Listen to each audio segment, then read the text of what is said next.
치아 상태와 특성에 따라 최적의 교정 시기가 있기 때문에 일반적으로 교정 치료를 몇 살 때 시작하면 좋다고 단정지어 말씀드리기는 어렵습니다. 다만 부정교합은 유치혈기나 혼합치혈기 언제든 발생할 수 있으므로 정기적인 내원을 통해 이를 조기에 발견하고 예방하는 것이 좋습니다.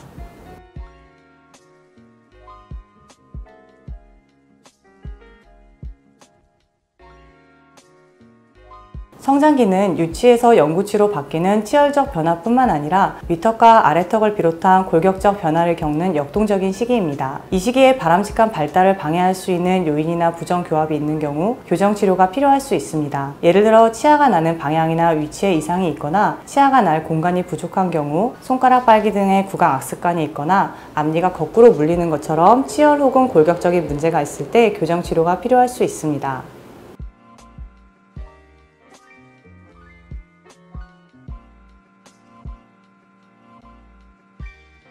영구치가 나는 시기에 위 앞니가 벌어져 나는 것은 자연스러운 현상입니다. 이후 옆니와 송곳니가 나면서 대개 모아지므로 양쪽 송곳니가 나올 때까지는 우선 관찰합니다. 그러나 앞니 사이의 공간이 3mm 이상 넓은 경우에는 과잉치와 같은 병적인 문제가 있거나 자연 폐쇄가 어려울 수 있으므로 치과에 내원해 검사를 받는 것이 좋습니다.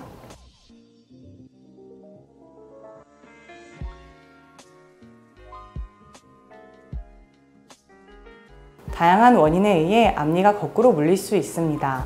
단순히 치아의 위치나 각도 이상일 수도 있고 위턱이 덜 자라거나 아래턱이 과하게 자라는 경우에도 앞니가 거꾸로 물릴 수 있습니다. 우선 원인에 대한 정확한 분석이 필요합니다. 원인에 따라 치료 결과나 예후가 많이 달라지기 때문입니다. 예를 들어 아래턱 발달이 원인인 경우에는 보다 장기간의 치료와 관리가 필요합니다.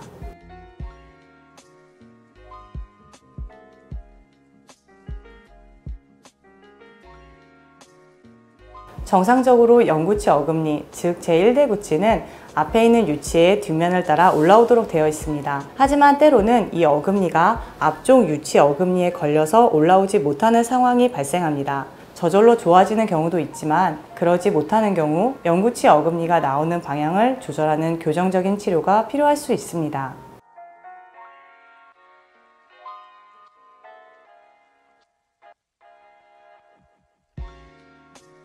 어떤 원인에 의해 적절한 맹출 시기를 넘어서까지 나지 않는 치아를 매복치라고 합니다. 위쪽 앞니가 매복되는 원인은 과잉치아 같은 장애물이 있거나 외상으로 치아가 정상 위치에서 벗어난 경우 등 다양합니다. 앞니는 보통 좌우가 거의 동시에 나는 것이 정상이며 한쪽 앞니가 난 후 6개월 이상 반대편 치아가 나지 않는다면 치과에 내원하여 확인해야 합니다.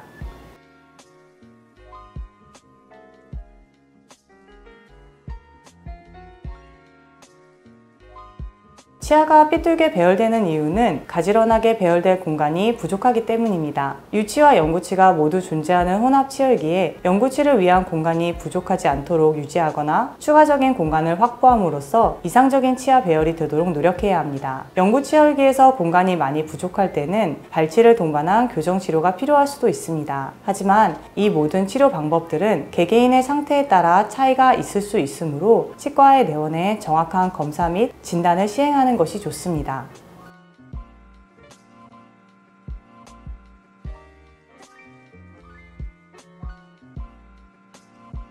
총 치료 기간은 경우에 따라 다양하며 대개 1년 내지 3년 정도 소요됩니다. 치료 기간 동안에는 한 달에 한두 번 정도 내원하시게 됩니다.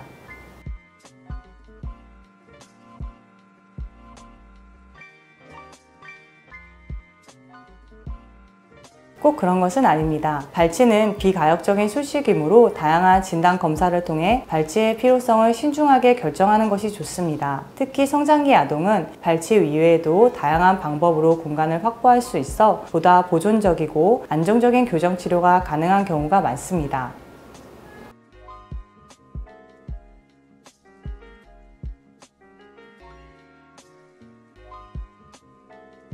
교정치료 중에도 아이들은 성장하고 있기 때문에 얼굴형이나 이미지는 변화할 수 있습니다. 다만 교정치료를 통해 안모를 보다 바람직한 방향으로 유도할 수 있습니다.